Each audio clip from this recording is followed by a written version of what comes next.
Will there be pets in heaven? Are we in the end times? What are true believers supposed to do with spiritual abuse, and how would you grow in this Jesus area? proclaimed it. Hello, and welcome back to Now That'll Preach. My name is Jared Crowley. I'm your host. I'm sitting across from lead pastor of Church of the Harvest, David Frech. And if you're new to That'll Preach, the idea is that we take your comments, your questions, your topics that you send in to us, and we throw them at this guy and ask him to preach a little 5-10 minute sermonette with no preparation whatsoever. And basically the idea behind that is that we kind of view it as a resource to kind of answer any questions that you have as you grow in your relationship with Jesus. And it's tough for us sometimes out here to grow and to find answers to things, and we have all these kind of weird social things that we bump up into, and so yeah. It's true. Yeah, right. Hopefully it's a benefit. Yeah, for sure, man, for sure. All right, you ready? Let's go. Okay.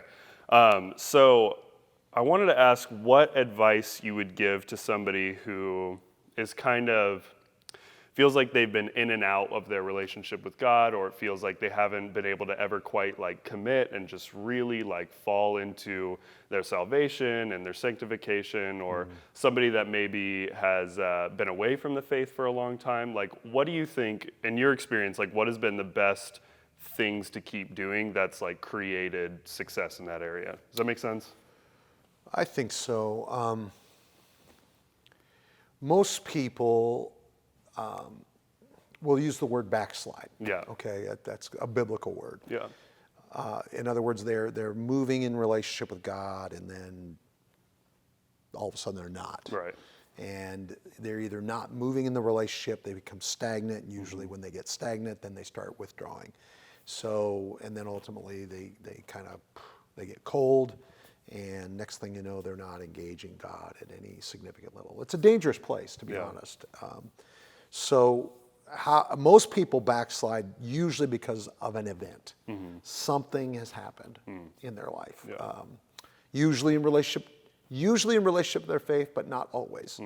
Now, what I mean by that is that like something happened in a church, somebody didn't talk to them nice, or something happened where they felt disregarded, not loved, not appreciated, not valued. Maybe somebody lied about them, lied to them. I mean, it could be an array of things. But sometimes an event happens in life that creates a real God question. Yeah. Death, a divorce, some tragic something is usually the real shove, something dynamic like that. Yeah. So how do we get them back, or what cause what?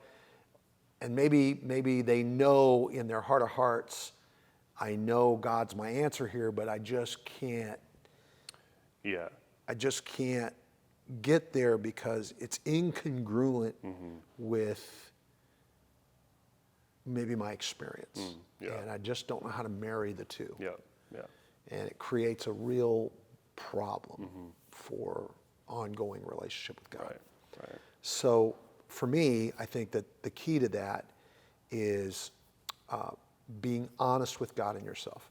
I find that most people that are falling away from God aren't honest with themselves, and they're not honest with God. Yeah.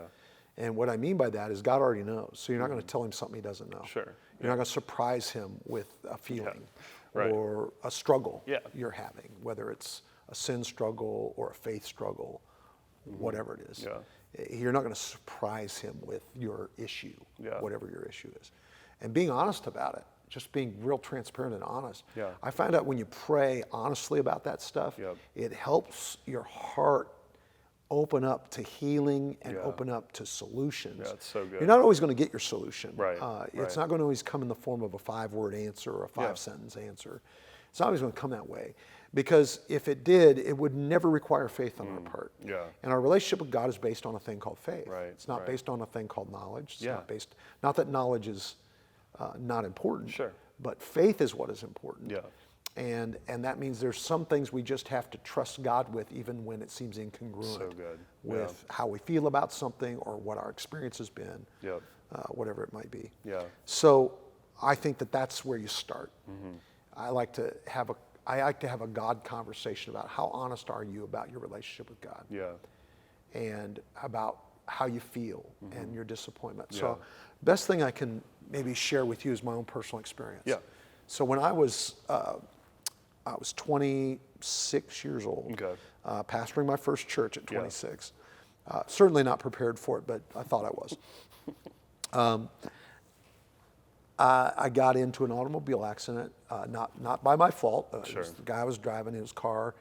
I was driving with him. It was a passenger, and hydroplaned on the road and rolled down a mountain. It broke my back. Yeah. The result of that was I lost my business that I had. I lost my church. Wow. Basically lost everything. Yeah. We had a new baby, Charity. Yeah.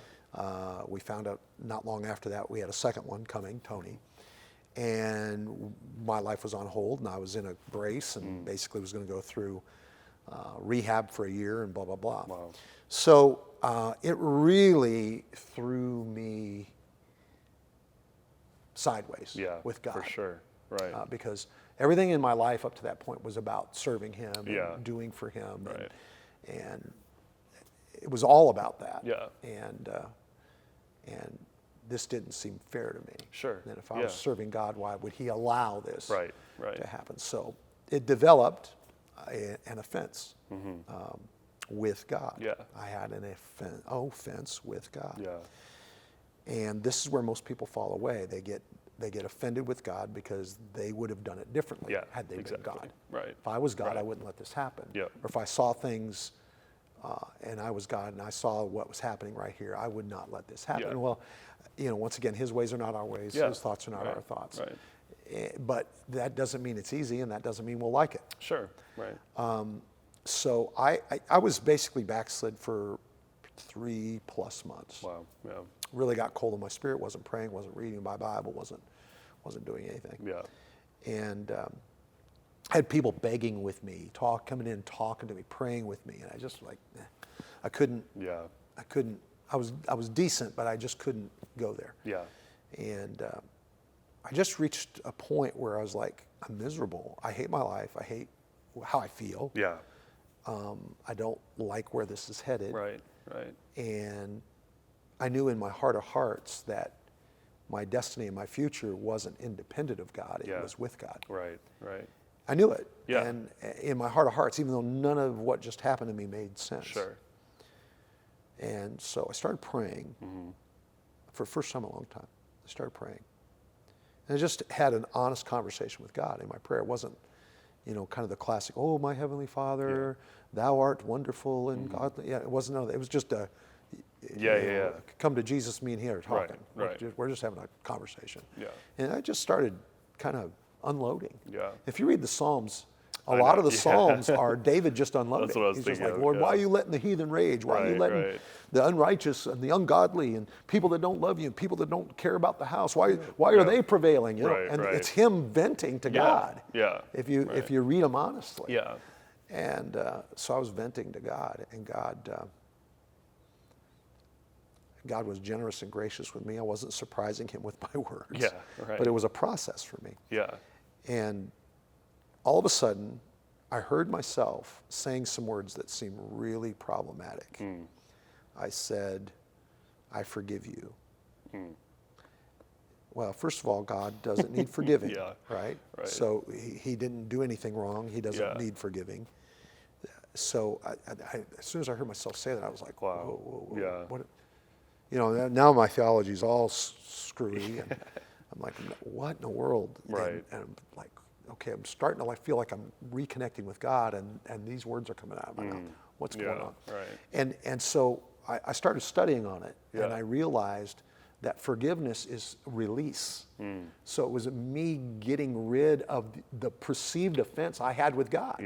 I had to let it go.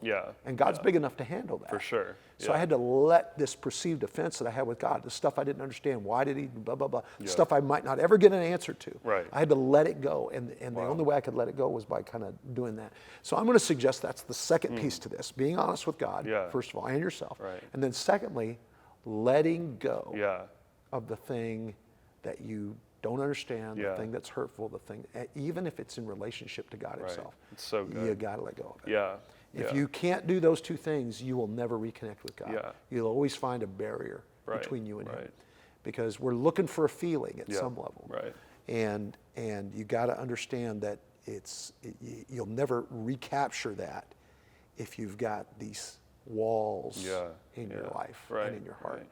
And if you start moving towards God, that's why the Bible says, if you'll move towards me, I'll move towards you. Right. It's this idea that if I start getting honest and really dealing with the stuff and letting go of the stuff that I know is a barrier, and trusting Him with the things I don't understand, and giving it to Him and releasing it to Him, that all of a sudden I'll feel Him lifting that load, taking that burden, and giving me a fresh hope and a fresh start. Wow. So those are probably the two things I would just off the top of my head encourage people. Yeah, that's so cool. I've never thought of like when you said, obviously, like you forgave God, like that kind of made me laugh the way it probably made you feel like weird at the time. But it is it's the same motion that you're doing on your end. You know what I mean? It's like, it wasn't for His sake, it was for mine. Right. And it was a process that God's initiated. Yeah. And so cool.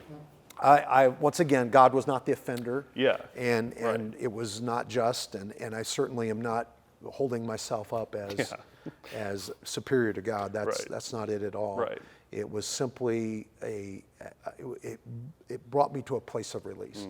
And I had to do something with my hurt. I had to do something with my offense. I had to do something with my frustration and my misunderstanding that I had specifically towards God. Yeah. I get that bad things happen. Right. And we live in an unjust world. Yeah. And it rains on the just and the unjust. Right. So I'm not excluded from difficulty, hardship. I'm not excluded from it because I'm a believer. Yeah, for sure. I process it differently because I'm a believer. Right. And that's the thing that we have to discover. Yeah. And so those are the two things that I believe are the most critical. Yeah. Because I could say, well, just go to the Bible, or Right. just start praying, or just make yourself go to church. Yeah. And not that those things won't help. Yeah.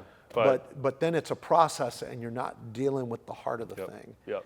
And if you can get to the heart of the thing, then God will start giving you a love for His Word again, and a love for His house again, and a love for communion with Him. So true. And that's really what you're trying to create. For sure. Yeah, man. All right, well, I appreciate you. Appreciate your perspective as always. We appreciate you guys. Like I said, we view this as a resource. So if this is something that's useful to you or to a friend or a family member, feel free to share it to them. And of course, liking, subscribing, sharing it around. Those things always help boost it up and get it to even more people. And so, we don't want to waste our time with this. We want as many people as possible to see it and get what they need from it. And so we just appreciate you guys. We appreciate you sharing it around. And we'll see you next week.